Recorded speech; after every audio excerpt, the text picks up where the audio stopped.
Mentioned this earlier. Pac-12 is rebuilding the conference.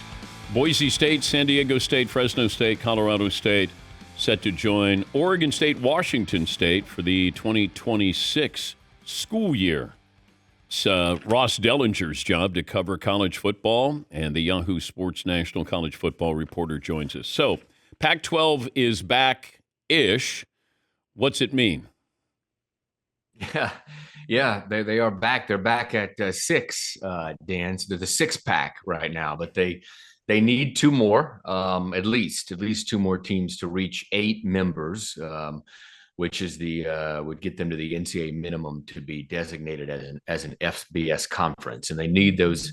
They need to get to 8 members by 2026, and then from there, they'll probably be there'll be a reinstated as a new group of 5 conference. At that point, you'd have 6 of them, right?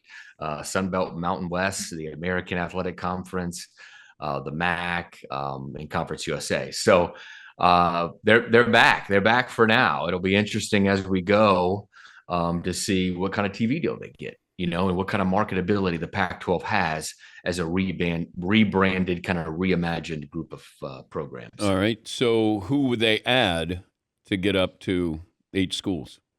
Yeah, I think plenty of options out there. I think the new Pac-12 wants to be sort of known as the best of the rest, so to speak. All of those outside of the power conference schools. So when it comes to brand power, Dan, television markets, on the field success, you look at all those things, I think they probably will look eastward now and to the state of Texas.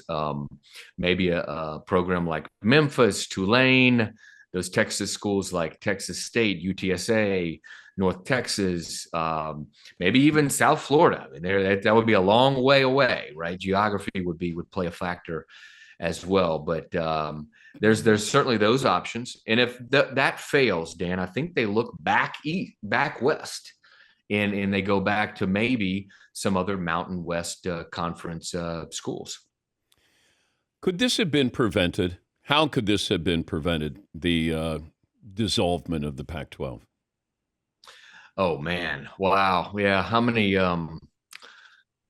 ways this could have been prevented? I mean, the most recent way I think that it could have been prevented is August 2022, when the Pac-12 presidents, in looking for a new television deal, were presented with an agreement from ESPN, and they turned it down. And when they turned it down and went to market, the market wasn't what they expected, Dan, and that led them to down a path with Apple, a streaming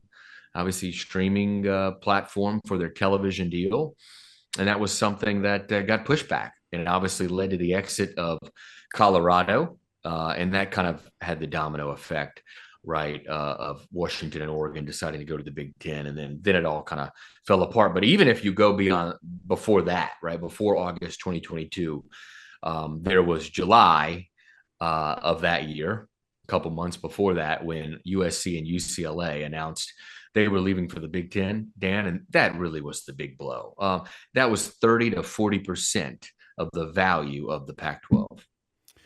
Before I let you go, we were talking about this prior to the show.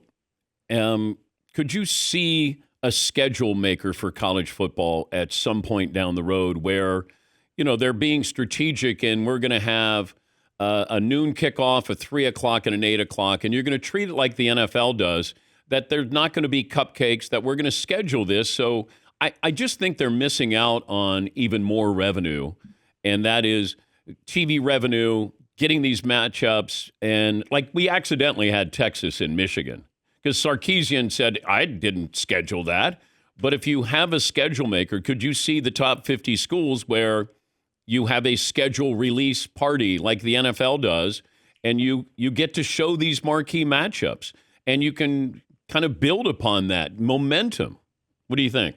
Well, this is a great topic. And yes, it is one being discussed at the highest levels, I think, right now in college athletics. If you can have some kind of alliance or agreements to have better, more interesting matchups. And I think we're moving in that direction. The problem with college athletics, Dan, obviously, is it's such a fractured group, right? The conferences are only about themselves, their conference. The schools are only about themselves, their school. So you do need somebody to come in and kind of consolidate everything, get everybody together on the same page, and everybody work toward one mission. And that's what we're missing from college athletics. But we're getting closer, I think, to that point.